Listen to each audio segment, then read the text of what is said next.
Hello, good morning, नमस्कार। मैं Mukesh Prajapati Krishna academy के इस यूट्यूब चैनल पर आपका फिर से स्वागत करता हूं। भारतीय इतिहास के अंतर्गत मध्यकालीन भारत में अपने मुगल काल पढ़ रहे थे। अपन मुगल काल के दरमियान प्रमुख शासक पढ़ चुके हैं। अपन भू राजस्व व्यवस्था, केंद्रीय प्रशासन अपन पढ़ चुके हैं। आज की क्लास में अपन मुगल कालीन चित्रकला, संगीत कला तथा अर्थव्यवस्था के बारे में विस्तृत अध्ययन करेंगे। ध्यान रखना, हर कंपटीशन एग्जाम में, हर प्रतियोगी परीक्षा में इस चित्रकला से एक सीधा सा क्वेश्चन पुटअप होता है। और अगर अच्छे स्तर का एग्जाम है, जैसे फॉर एग्जांपल यूजीसी नेट का एग्जाम अगर आपने दिया है तो उसमें रीड आउट करना आप कि इसमें कई बार देखा जाता है कि मुगलकालीन चित्रकारिता के अंतर्गत अलग अलग चित्रकारों के जो बनाए गए चित्र हैं उनका कूट से संबंधित ऐसे कई बार प्रश्न पुटअप हुए हैं।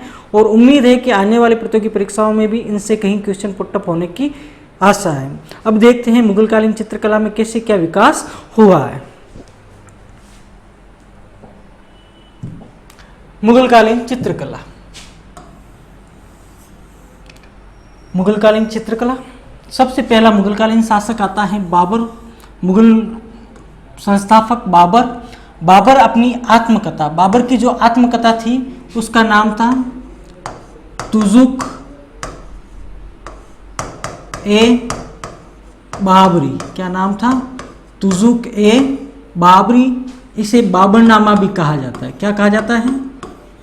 बाबरनामा। मुगल काल की एकमात्र पुस्तक जो कि तुर्की भाषा में लिखी गई। कौन सी भाषा में? तुर्की भाषा में लिखी गई है। और समय समय पर इस पुस्तक का अलग अलग इतिहासकारों के द्वारा ट्रांसलेशन भी किया जाता है। जैसे जैतुद्दीन ख्वाजा पाइंदा खां हुआ, जिन्होंने तुर्की भाषा से फारसी भाषा में ट्रांसलेट किया था। उसके बाद में अर्शक्रीज आता है, बेवरीज आता है जिसने इंग्लिश भाषा में ट्रांसलेट किया था। कावेल द पावेल आता है जो कि इस तुजुक ए बाबरी का अपनी फ्रेंच भाषा में ट्रांसलेट करता है।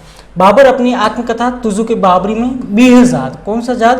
बीहजाद नामक चित्रकार का उल्लेख करता है। बीहजाद को पूर्व का राफेल कहा जाता है। कहाँ का राफेल कहा जाता है? पूर्व का राफेल कहा जाता है। अब देख रहे हैं ये राफेल होता क्या है। ये शब्द अभी चर्चा में भी है। राफेल विमान भी होता है, लड़ाकू विमान भी होता है।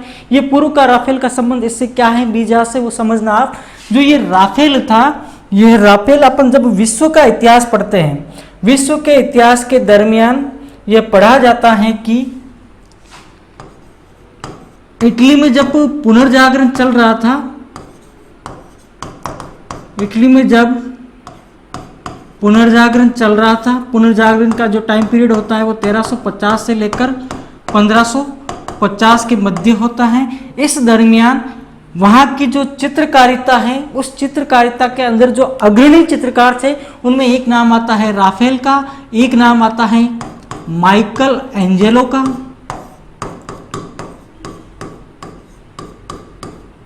एक नाम आता है लियोनार्दो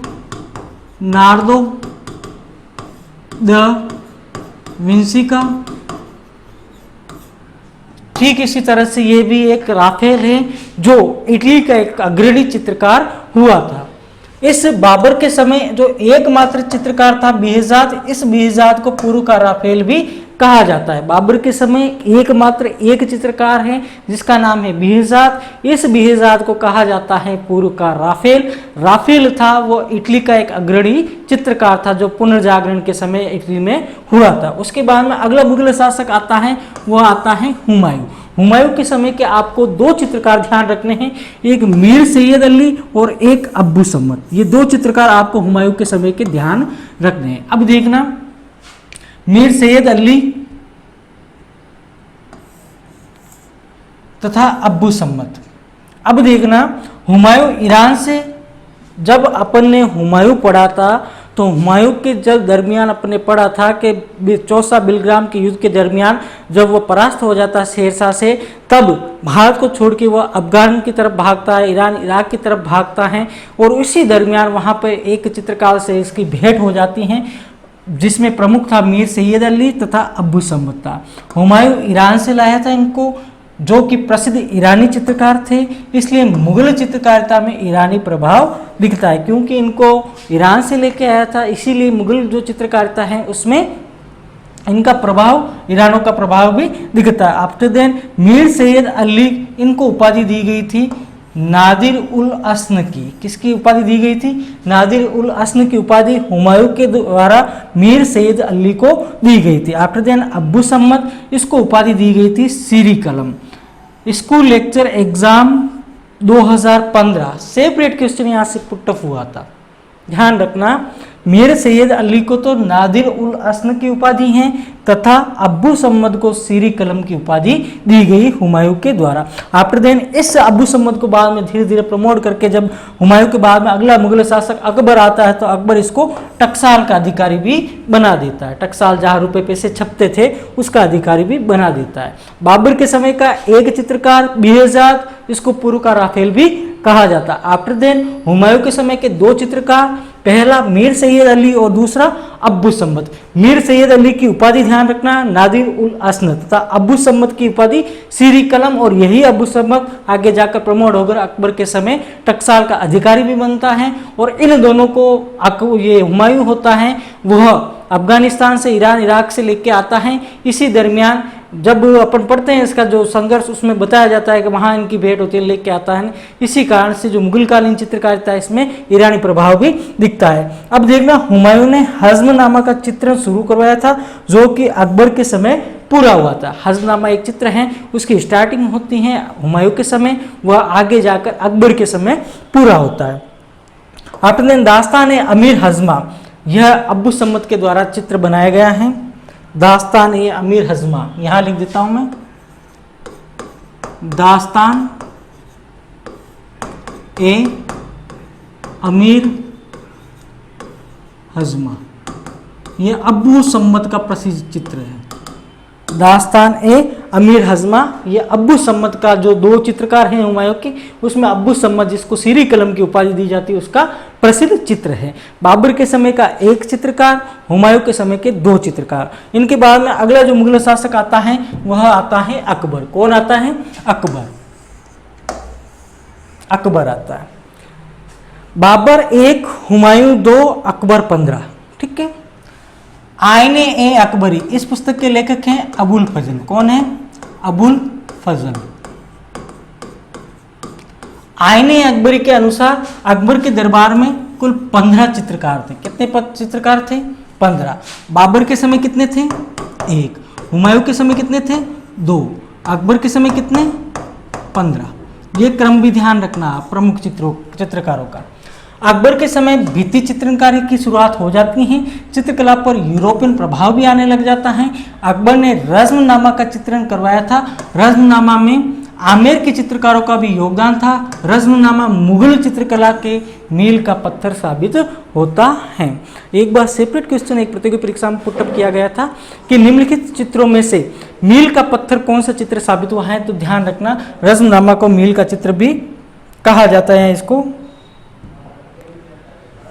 मील का पत्थर भी कहा जाता है। उसके बाद में एक चित्रकार आता है अकबर के समय का जिसका नाम होता है दसवंत। क्या नाम होता है?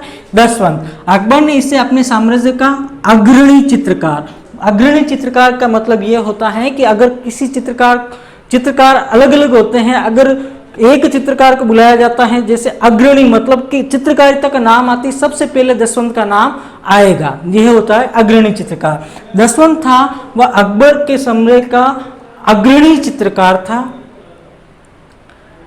अग्रणी चित्रकार था, पहला अग्रणी चित्रकार घोषित किया था। दसवंत के प्रमुख चित्र रज़्मनामा नामक पांडुलिपि में मिलते हैं। अब देखना इस दसवंत के जो प्रमुख चित्रों में एक तो है खानदान ए तैमूरिया, दो प्रसिद्ध चित्र हैं, खानदान ए तैमूरिया और एक है तूतीनामा। दास्तान ए अमीर हज़्मा, यह चित्र है अब्बू सम्मद का जो कि हुमायूं के समय का चित्रकार था तथा उस अब्बू सम्मद को हुमायूं के द्वारा सीरी कलम की भी उपाधि दी जाती है।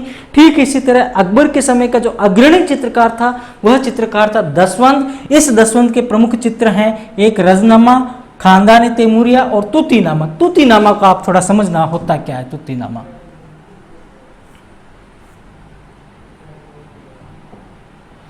तूतीनामा होता क्या है?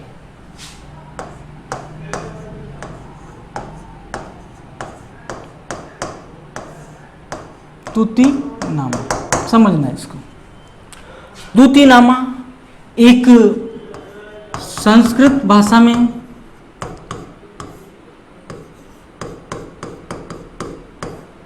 संस्कृत भाषा की पुस्तक है दूतीनामा। इस दूतीनामा के जो रचनाकार हैं वो हैं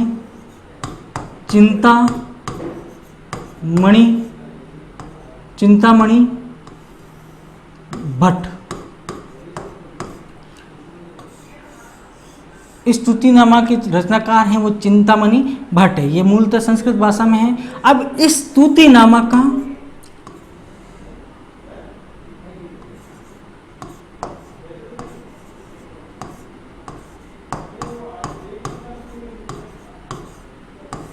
समझना एक बार, एक संस्कृत की पुस्तक है जिसका नाम है सुखसप्ती।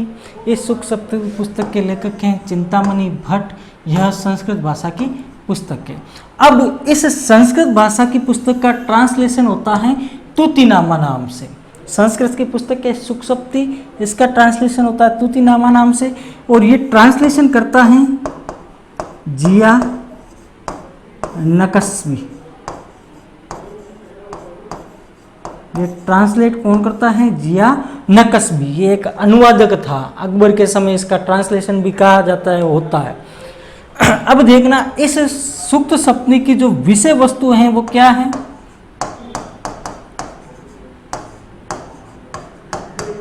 इसकी जो विषय वस्तु है यह है तोते की 70 कथाएं।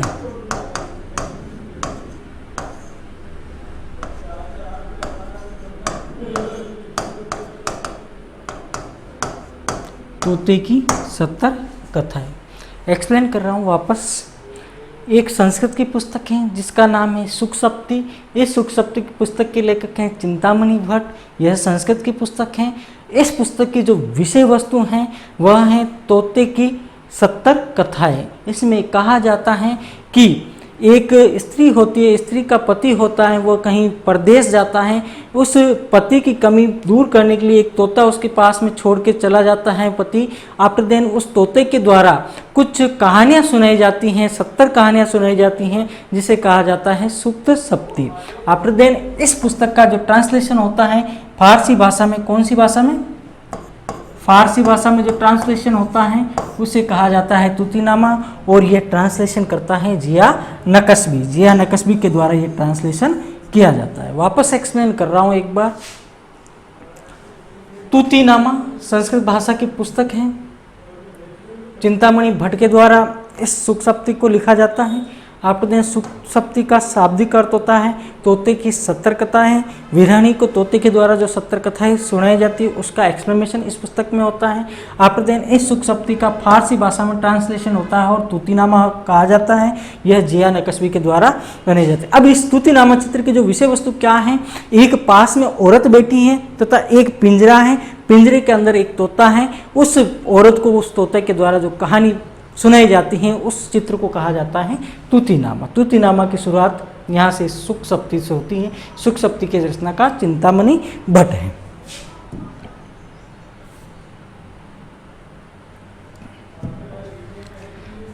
दूतीनामा एक्सप्लेन कर चुका हूँ मैं।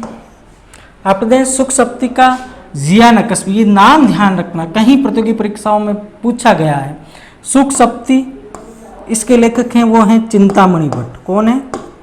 चिंतामणि भट्ट। चिंतामणि भट्ट। सुखसप्ती का जिया नकस्वी ने दूतीनामा नाम से फारसी अनुवाद किया था। फारसी में अनुवादित होने वाली यह प्रथम पुस्तक है। ध्यान रखना, कहीं प्रतियोगी परीक्षा में यहाँ से सेपरेट क्वेश्चन पुट अप हुआ है कि फारसी भाषा में अनुवादित होने वाली प्रथम पुस्तक कौन सी थी। तो फारसी भाषा में अनुवादित होने वाली प्रथम पुस्तक सुखसप्ती थी, जिसका दूतीनामा नाम से ट्रांसलेशन किया जाता है, और ये ट्रांसलेशन जिया नकस्वी के द्वारा किया जाता है। आफ्टर देन अकबर के समय जो दसवंत होता है ये कहार जाति का होता है। कहार जाति होती है, उसका काम होता है पालकी उठाने का। दसवंत भी पालकी उठाने का काम करता था। दसवंत ने पागल होकर आत्महत्या कर ली जाती है। कहा जाता है कि जब दसवंत को इतनी मान सम्मान दे दिया जाता है कि उस मान सम्मान को सहन नहीं कर पाता है। आफ्टर देन खुद ही सुसाइड कर लेता है, पागल होकर खुद ही आत्महत्या कर लेता है। उसके बाद में अगला जो चित्रकार आता है अकबर के समय का, वो होता है बसावन। बसावन अपने कृष्णकाय घोड़े के साथ मजनू के चित्र के लिए प्रसिद्ध हैं। इसकी ये प्रसिद्ध कृति है। ध्यान रखना, इसमें आपको यही याद रखना है कौन सा चित्र किस चित्रकार ने बनाया तथा कौन शासक था उस समय। ये तीन चीजें आपको चित्रकारिता में विशेष ध्यान रखनी है। दिन प्रतिदिन प्रतियोगी परीक्षाओं का जो स्तर है वो उच्च होता जा रहा है। इस हिसाब से मेरे को लगता है कि यहाँ से अगर कोई अच्छा सा क्वेश्चन पुटअप होता है तो वही यूजीसी नेट पैटर्न का होता है। एक तरफ चित्र होंगे प्रमुख और दूसरी तरफ चित्रकारों के नाम होंगे और कूट में आपको मैच करना होगा। अब ध्यान रखना, बसावन का चित्र है, कृष्णकाय घोड़े के साथ मजनू का चित्र है, प्रसिद्ध कृति है इसकी। आईने अकबरी में 15 चित्रकारों का उल्लेख करता है, जिसमें प्रमुख दसवंत हो गया, बसावन हो गया। उसके बाद में अगला मुगल शासक आता है जहांगीर। एक कंसेप्ट आप यहां पे क्लियर करना, मुगल काल में चित्रकारिता है वह स्वर्णकाल, चित्रकारिता का जो स्वर्णकाल है वो जहांगीर का शासनकाल स्वर्णकाल कहलाता है, गोल्डन टाइम पीरियड कहलाता है। अगर क्वेश्चन पुटअप हो जाए कि स्थापत्य कला का गोल्डन टाइम पीरियड कौन सा था, तो ध्यान रखना स्थापत्य कला का स्वर्णयुग होता है वह शाहजहां का होता है, चित्रकारिता का जहांगीर का होता है। ध्यान रखना आप, जहांगीर का शासनकाल चित्रकला का स्वर्णकाल था। और अगर यहाँ से पूछ ले स्थापत्य कला, कौन सी कला? स्थापत्य कला, इस स्थापत्य कला का स्वर्णकाल होता है वह शाहजहां का होता है। किसका होता है? शाहजहां। चित्रकारिता का स्वर्णकाल तो है जहांगीर का और स्थापत्य कला का स्वर्णकाल है शाहजहां का। जहांगीर स्वयं एक अच्छा चित्रकार था। जहांगीर ने आगा रेजा खां, ध्यान रखना, जहांगीर की यह परख थी कि मेरे सामने कोई भी आप पेंटिंग रख दो, उस पेंटिंग में अलग अलग चित्रकारों के द्वारा अलग अलग हिस्से, अलग अलग पार्ट बनवा दो। आफ्टर देन मैं उस चित्र को देखकर ये बता सकता हूं कि इस चित्र का नाक किसने बनाया है, कान किसने बनाया है और आंख किसने बनाया है। जहांगीर स्वयं चित्रकारिता का पार्ट इतना था कि वह हर चीज बता दे, इसका ये पार्ट इस चित्रकार के द्वारा बनाया गया है। खुद एक अच्छा चित्रकार जहांगीर था। इसने आगा रेजा खां के नेतृत्व में आगरा में, ध्यान रखना, आगा रेजा खां के नेतृत्व में आगरा में, आफ्टर देन इसी आगा रेजा खां का एक बेटा है जो आगे आएगा आपके, उसके नेतृत्व में भी एक अन्य काम भी यह करता है। जहांगीर ने आगा रेजा खां के नेतृत्व में आगरा में एक चित्रणशाला, चित्र बनाने की स्कूल, चित्रणशाला का निर्माण भी करवाया था आगा रेजा खां में के नेतृत्व में। कहां पर? आगरा में। आफ्टर देन जहांगीर की चित्र शैली में रूपवादी मतलब सौंदर्य प्रसाधन वाली रूपवादी शैली की प्रधानता होती है। आफ्टर देन अगला जो इसका चित्रकार आता है वो बिशनदास आता है। बिशनदास फारस के राज परिवार के तथा फारूक बेग होता है वो बीजापुर के राज परिवार के। ध्यान रखना, बिशनदास तो जाएगा फारस और फारूक बेग जाएगा बीजापुर। बीफा फाबी, ऐसे ध्यान रखना आप इसको। बिशनदास जाएगा फारस के राज परिवार का चित्र बनाने के लिए तथा फारूक बेग जाएगा बीजापुर के जो चित्रकार हुए उनके चित्र बनाने के लिए। बिशनदास कहाँ जाएगा? फारस के राज परिवार के सदस्यों के चित्र बनाकर लेने के लिए फारस जाएगा तथा फारूक बेग होगा वो बीजापुर के राज परिवार सदस्यों के चित्र बनाकर लाने के लिए बीजापुर जाता है। इससे याद रख लेना आप, बीफा और फादी, इससे याद हो जाएगा आपको। आफ्टर देन अगला चित्रकार आता है दौलत। साथी चित्रकार लोग, दौलत जो होता है अपने दोस्तों के, दौलत अपने दोस्तों के चित्र बनाता है। ध्यान रखना, दौलत किसके बनाता है? दौलत होता है वह अपने दोस्तों के चित्र बनाता है। किसके चित्र बनाता है? दोस्तों के चित्र दौलत के द्वारा बनाए जाते हैं। दौलत भी चित्रकार था, साथ ही चित्रकारों के चित्र बनाए थे। आफ्टर देन अगला चित्रकार आता है मनोहर। मनोहर ये बसावन का बेटा था। किसका बेटा था? बसावन का बेटा था। जहांगीर की आत्मकथा में वर्णन नहीं है, एकमात्र ऐसा चित्रकार है जो कि जहांगीर की आत्मकथा, अपन ने जब मुगल कालीन साहित्य पढ़ा तो अपन ने पढ़ा था तुजुके जहांगीरी, जिसके 3 राइटर थे, जिसमें जहांगीर एक खुद था। तो अपनी आत्मकथा में जहांगीर जब चित्रकारों का एक्सप्लेनेशन करता है तो एकमात्र ऐसा चित्रकार है मनोहर जिसका नाम अपनी आत्मकथा में जहांगीर नहीं लिखता है। बसावन का बेटा होता है ये, जहांगीर की आत्मकथा में वर्णित नहीं एकमात्र चित्रकार। आफ्टर देन आता है अबुल हसन। कौन आता है? अबुल हसन। ये आगा रिजा खां का बेटा था। किसका बेटा था? आगा रिजा खां का बेटा था। व्यक्तिगत चित्र, पासपोर्ट साइज की फोटोएं होती ना, वो ये बनाता था। दोस्तों की फोटोएं दौलत बनाता था, तथा पासपोर्ट साइज की फोटो हैं वह आपके अबुल हसन बनाता था। जहांगीर ने इसे Nadir ul Zaman, most important question, Abul Hasan को जहांगीर ने नादिर उल जमा, अबुल हसन को जहांगीर ने नादिर उल जमा की उपाधि दी थी। नादिर उल जमा की उपाधि दी थी। तुजुगे जहांगीर, जो जहांगीर की आत्मकथा है उसका जो फ्रंट पेज है, मुख्य पृष्ठ है, उसका मुख्य चित्र इसी के द्वारा बनाया जाता है। अगला चित्रकार आता है उस्ताद मंसूर। उस्ताद मंसूर होता है वह प्रकृति प्रेमी होता है, पशु पक्षी तथा प्रकृति चित्रण के लिए उस्ताद मंसूर जाना जाता है।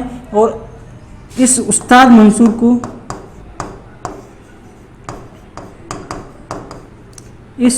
मंसूर को जहांगीर के द्वारा नादिर उल अस्न की उपाधि दी जाती है। किसकी उपाधि दी जाती है?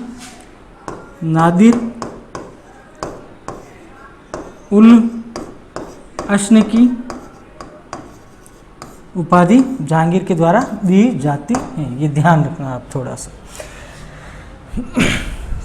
साइबेरिया के बिल्ला सारस का चित्र तथा बंगाल का अनोखा पुष्प, ये दोनों कृतियां हैं इसी उस्ताद मंसूर की।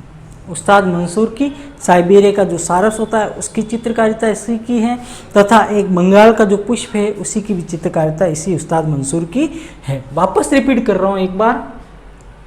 बिशनदास बीफा, बिशनदास जाता है फारस। क्यों जाता है? फारस का जो राज परिवार है उसके चित्र बनाने के लिए। आफ्टर देन फारूक बेग जाता है बीजापुर। कहाँ जाता है? बीजापुर जाता है। क्यों जाता है? बीजापुर के जो राज परिवार हैं उनके चित्र बनाने के लिए बीजापुर जाता है। आफ्टर देन आता है दौलत होता है वो दोस्तों के चित्र बनाता है। किसके चित्र बनाता है? दोस्तों के चित्र बनाता है। मनोहर बसावन का बेटा होता है तथा जहांगीर की आत्मकथा में वर्णित नहीं एकमात्र चित्रकार था मनोहर। उसके बाद में आता है अबुल हसन, ये आगा रिजा खां। आगा रिजा खां वही आगा रिजा खां जिसके नेतृत्व में जहांगीर ने आगरा में जहांगीर ने आगा रिजा खां के नेतृत्व में आगरा में एक चित्रणशाला की स्थापना करवाई थी। आफ्टर देन आगा रिजा खां का बेटा होता है तथा पासपोर्ट साइज जो व्यक्तिगत चित्र हैं वह अधिक बनाता था। जहांगीर ने इसे नादिर उल जमा की उपाधि दी थी। ये उपाधियां में कंफ्यूज मत होना, थोड़ा ध्यान से पढ़ना इनको। अबुल हसन के पास नादिर उल जमा की उपाधि, उस्ताद मंसूर के पास नादिर उल अस्न की उपाधि है। दौलत है वो दोस्तों का है। और वीफा बिशनदास गया फारस के राज परिवार, और फारूक बेग गया बीजापुर। आफ्टर देन उस्ताद मंसूर पशु पक्षी तथा प्रकृति नेचुरल जो चीजें हैं उनके चित्र मंसूर बनाता था। आफ्टर देन इसको उपाधि दी गई थी नादिर उल अस्न की उपाधि, तथा इस उस्ताद मंसूर के साइबेरिया के बिल्ला सारस तथा बंगाल के अनोखा जो पुष्प हैं उसकी चित्रकारिता प्रसिद्ध है। थोड़ा सा ध्यान रखना, यहाँ कंफ्यूज मत होना और इस जगह कंफ्यूज मत होना। और जो हुमायूं था, हुमायूं के दोनों जो चित्रकार थे, एक अबू सम्मत था और मीर सैयद अली था, जिसको दोनों को अलग अलग उपाधि ध्यान रखना। एक तो नादिर उल जमा की उपाधि उसको दी थी तथा सीरी कलम की उपाधि अबू सलम को दी थी। और यहाँ पर अबुल हसन को नादिर उल जमा की उपाधि दी जाती है, उस्ताद मंसूर को नादिर उल अस्न की उपाधि दी जाती है। याद क्या रखना है? किस शासक के समय कौन सा चित्रकार था और उसका प्रसिद्ध चित्र क्या था। आफ्टर देन जहांगीर के बाद में अगला जो मुगल शासक आता है वह शाहजहां होता है।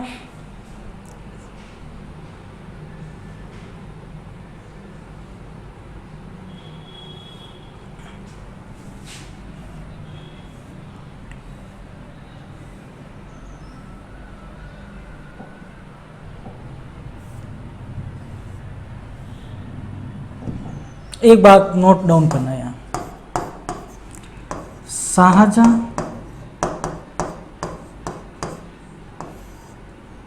औरंगजेब।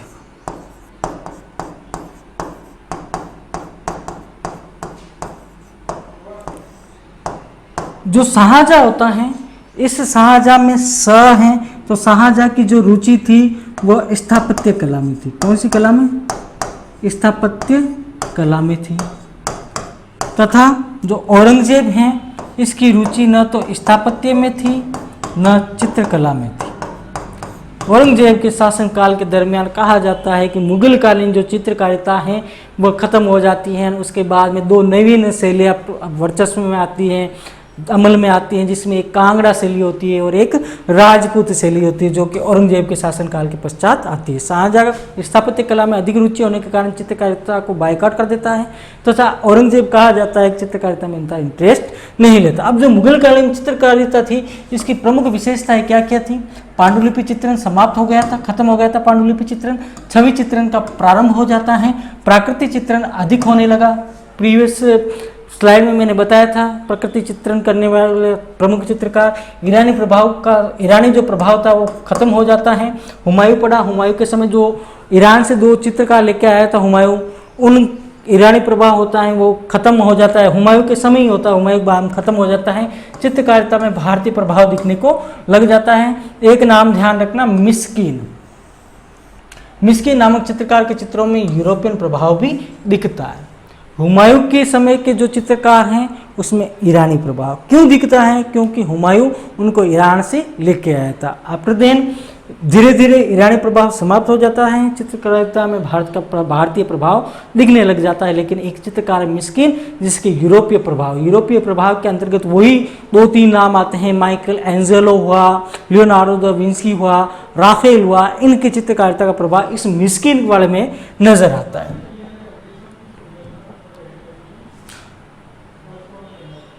उसके बाद में मुगलकालीन चित्रकला के प्रमुख कृतियाँ, हज़्मनामा हुमायूं के समय स्टार्ट होता है, अकबर के समय खत्म होता है। रज़्मनामा, बारिस्तान, अनुरे सुहेली, खमसा, तारिक अल्फी, अकबरनामा। इनका एक कंसेप्ट आप ध्यान रखना, एक बार यूपी टेट के अंदर पूछा गया था कि निम्नलिखित चित्रों में से किस चित्र का संबंध मुगलकालीन चित्रकारिता से नहीं है, तो इनको आप ध्यान रखना। ये प्रमुख मुगलकालीन चित्रकारिता की प्रमुख कृतियाँ हैं, तथा जो प्रीवियस स्लाइड के अंदर मैंने बताई थी प्रमुख चित्रकार के प्रमुख कृतियाँ, उनको भी ध्यान रखना आप, और इनको भी ध्यान रखना। क्वेश्चन अगर पुटअप होता है यहाँ से तो आपसे छटवाएगा कि कौन सी मुगलकालीन चित्रकारिता से संबंधित नहीं। ये प्रमुख कृतियाँ भी आप ध्यान रखना, स्क्रीनशॉट ले लीजिए आप इसका एक बार। अब देखना वही वाली बात जो मैंने आपको बताई थी, शाहजहां की किसमें रुचि? स्थापत्य कला में अधिक रुचि होने के कारण चित्रकला पर कम ध्यान देता है, नील बटा नील ध्यान देता है। शाहजहां ने देवी संरक्षण में चित्र बनाए, जिसमें उसे अधिमानव के रूप में चित्रित किया गया। शाहजहां के प्रमुख चित्रकार थे मोहम्मद फकीर और मीर हासिम। फकीरों जैसी बात है, चित्रकारिता इतना कोई खास नहीं है, क्योंकि स्थापत्य में रुचि थी। और औरंगजेब ने सारे चित्रकारों को दरबार से निकाल दिया, सारों को भगा दिया था। अकबर के मकबरे के चित्रों को भी पुतवा दिया। चित्रकारिता से औरंगजेब को नफरत होती है, जैसे अकबर का मकबरा है उस पर जो चित्रकारिता का हो रखी है उसको भी व्हाइट वॉश से ये पुतवा देता है। कालांतर में भारत में चित्रकला की दो नई शैलियाँ प्रारंभ होती हैं, एक राजपूत शैली तथा एक कांगड़ा शैली। जो कांगड़ा शैली होती है वो हिमाचल प्रदेश में मुख्यतः होती है। एक बार स्क्रीनशॉट ले लीजिए आप इसका।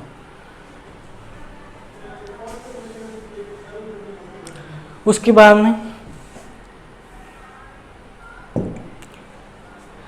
बाद में आती है मुगलकालीन संगीत कला। देखिए क्या होता है संगीत कला। ध्रुपद गायन शैली, धमती गायन शैली, विशिष्ट शैलियाँ, नौरवाणी, खंडावरवाणी तथा गौहरी तथा डागरवाणी। बस इनके नाम ध्यान रख लेना, आप ज़्यादा अंदर मत जाना, इसमें नाम ध्यान रख लेना। इतना से ही क्वेश्चन अभी तक प्रतियोगी परीक्षा में पुटअप हुआ है कि निम्नलिखित मुगलकालीन संगीत कला से संबंधित नहीं है, इनके नाम ध्यान रखना बस आप। आफ्टर देन अकबर के समय जो प्रमुख संगीतकार थे वो था तानसेन, हरिदास, गोपाल, बाज बहादुर, सूरदास, बेजबख्श, मियाँकाल और मियाँ चांद। अब इस तानसेन का ध्यान रखना, तानसेन को कंठाभरण वाणी विलास की उपाधि भी दी जाती है। ध्यान रखना, ये की उपाधि अपने राजस्थान में अपन पढ़ते हैं विग्रहराज चतुर्थ, उसको भी दी जाती है या उसको भी कहा जाता है। अकबर के समय का संगीतकार था तानसेन। इसकी उपाधि या उपाधि अकबर के द्वारा दी जाती है जिसका नाम है कंठाभरण वाणी विलास, और ये उपाधि अपने राजस्थान में गिरिराज चतुर को दी जाती है। आफ्टर देन बाज बहादुर, सूरदास, बेजबख्श, मियाँलाल और मियाँ चांद। उसके बाद में आता है जहांगीर। जहांगीर के समय के प्रमुख संगीतकार थे शौकी और विलास का। अब जो ये विलास का था वो तानसेन का बेटा था। किसका बेटा था? तानसेन का बेटा था। शौकी खां को जहांगीर ने आनंद खां की उपाधि भी दी थी। ज़्यादा कॉन्सेंट्रेट मत रहना इन पे, पूछ से बहुत कम जाते हैं, फिर भी नाम ध्यान रखना आप।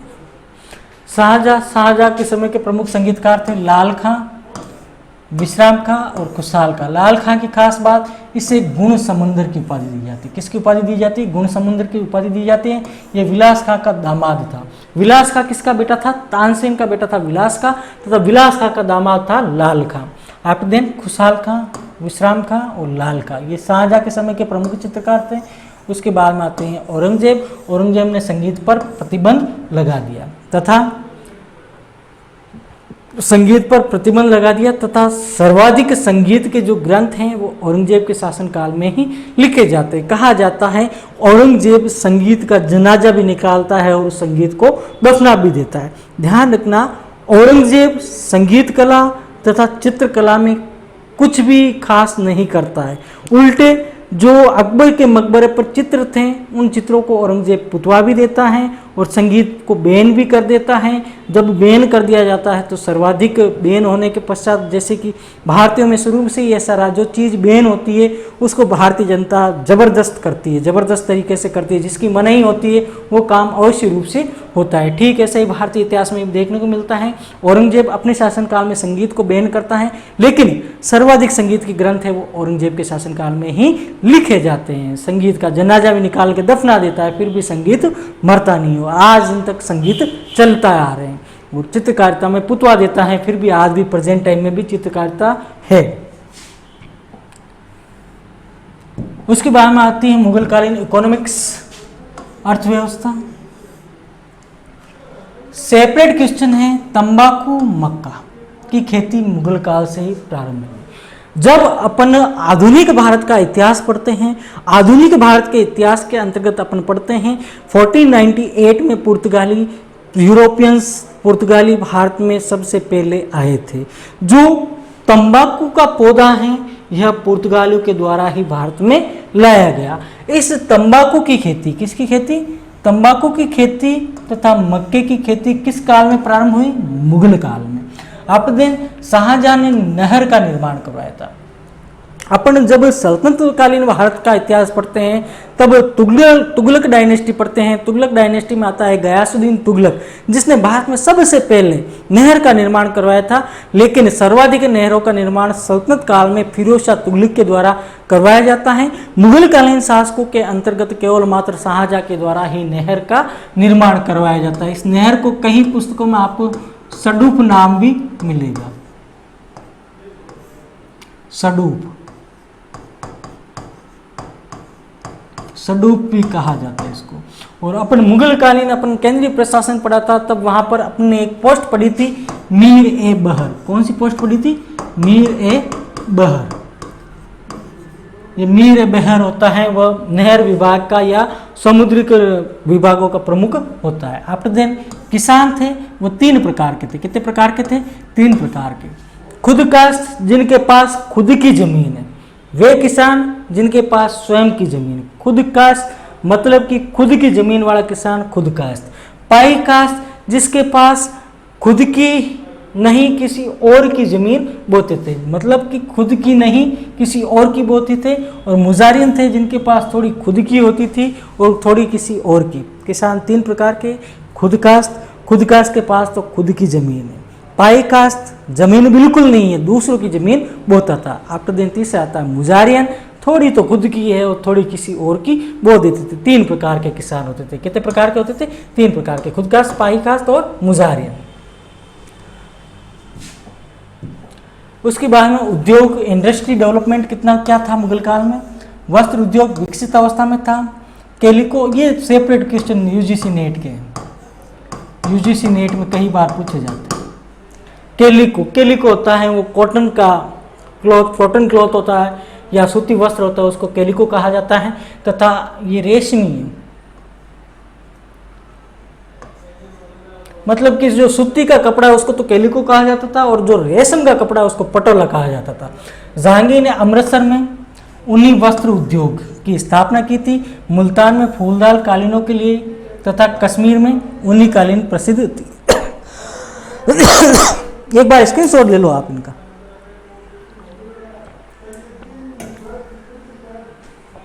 जहांगीर ने अमृतसर में ऊनी वस्त्र उद्योग की स्थापना की तथा मुल्तान में फूलदार कालीन, मुल्तान की फूलदार कालीन तथा कश्मीर की ऊनी कालीन प्रसिद्ध थी। और मलमल कहाँ की प्रसिद्ध थी? ढाका की। फूलदार कालीन मुल्तान की तथा ऊनी कालीन थी वो कश्मीर की। आज भी कश्मीर का ऊन फेमस है, उस समय भी कश्मीर का ऊन फेमस था। ये थी इंडस्ट्री मुगल काल की। उसके बाद में आता है व्यापार वाणिज्य। शाहजहां ने व्यापारिक जहाज बनवाने शुरू कर दिए थे। जैसे पुर्तगाली आ जाते हैं लगभग, तो उसी दरमियान शाहजहां ने व्यापारिक जहाज बनवाने शुरू कर दिए थे। बंदरगाह के अधिकारी को शाह-ए-बंदर बंदरगाह के अधिकारी को कहा जाता था। आयात निर्यात का जो टैक्स था वो 3.5% था। प्रमुख व्यापारी वीरजी बोहरा, अबुल गफूर बोहरा, मलय चेट्टी तथा सुनकारण चेट्टी, ये थी प्रमुख इंडस्ट्री लेवल की। उसके बाद में मुद्रा प्रणाली क्या थी? सोना के सिक्के चलते थे, चांदी के चलते थे, तांबे के चलते थे, मुहरे चलते थे। रुपया होता है वो शेरशाह के समय शेरशाह चला के जाता है। जो शेरशाह जब अपन पढ़ते हैं ना, कन्नौज चौसा बिलग्राम का युद्ध, उसके दरमियान लगभग 15 वर्षों तक सूरी राजवंश बीच में शासन करता है। इसी दरमियान शेरशाह के द्वारा रुपया चलाया जाता है। दाम पैसा था। शशंक होता है वो अकबर ने, जो शशंक सिक्का होता है, जो शशंक कॉइन होता है वो अकबर के द्वारा चलाया जाता है। और ध्यान रखना ये शशंक होता है वो सोने का सबसे बड़ा सिक्का होता है, मैक्सिमम कॉइन होता है शशंक, जो अकबर के द्वारा चलाया जाता है। इलाही जो कॉइन होता है वो भी अकबर के द्वारा, और जलाली, ये तीनों जो सिक्के हैं शशंक, इलाही और जलाली, ये तीनों ही अकबर के द्वारा चलाया जाता है। जितल होता है जो कॉइन होता है, जितल जो सिक्का होता है वह लगभग सल्तनत काल से चला आ रहा होता है। कहा जाता है इस जितल तथा एक कॉइन और होता है टका। जितल और टका, इन दो कॉइन्स, इन दोनों सिक्कों को इल्तुतमिश के द्वारा सल्तनत काल में चलाया जाता है। यह सल्तनत कालीन सिक्का है जो कि मुगल काल के समय में भी वर्चस्व में था। एक आना, जैसे अपन कहते हैं ना 2 आना, 4 आना, 5 आना, यह शाहजहां के द्वारा चलाया गया। ध्यान रखना जो रुपया है, रुपया, ये जो रुपया है वो तो चलाता है शेरशाह। कौन चलाता है? शेरशाह। और जो आना है, 4 आना, 12 आना, ये आना होता है वो चलाया जाता है शाहजहां के द्वारा। किसके द्वारा? शाहजहां के द्वारा। आफ्टर देन शशंक, जो कि अकबर ने चलाया, सबसे बड़ा रुपया था सोने का, गोल्डन कॉइन सबसे बड़ा था। टकसाल के अधिकारी को दारोगा कहा जाता था। क्या कहा जाता था? दारोगा कहा जाता था। एक चित्रकार था ना, मैंने बताया था, टकसाल का अधिकारी अबू सम्मत होता है, जिसको अकबर के समय टकसाल का अधिकारी भी बनाया जाता है, जिसे दारोगा कहा जाता है। सिक्के पर बादशाह का नाम, 4 पवित्र खलीफा, 4 प्रमुख खलीफाओं के नाम, अबू बकर, उमर, उस्मान, अली, ये 4 प्रमुख खलीफा हैं। इन चारों के नाम सिक्कों पर लिखे जाते थे। जैसे अपन सल्तनत काल और मुगल काल को कंपैरिजन स्टडी करते हैं तो कहा जाता है जो सुल्तान थे वो खलीफाओं के प्रतिनिधि हुआ करते थे, बादशाह थे वह एक स्वयं प्रभु शासक थे। फिर भी इन्होंने खलीफाओं को नाराज नहीं किया था। जो अपने कॉइन थे, इन कॉइन के ऊपर इन 4 पवित्र खलीफाओं के नाम लिखवा दिए थे, जैसे अबू बकर, उमर, उस्मान और अली, ये प्रमुख 4 खलीफा हुए हैं। अकबर ने सोने के सिक्के पर सीता राम के चित्र बनाए तथा कॉइन के ऊपर सिया राम नाम भी लिखवाया था। स्क्रीनशॉट ले लीजिए आप एक।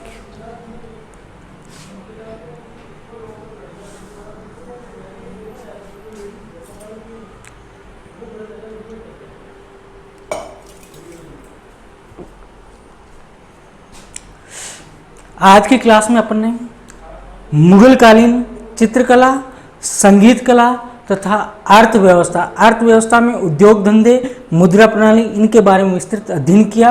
वीडियो अच्छा लगे तो अधिक से अधिक इसको लाइक कीजिए, शेयर कीजिए। Lot of thanks. मिलते हैं नेक्स्ट वीडियो में बहुत जल्द।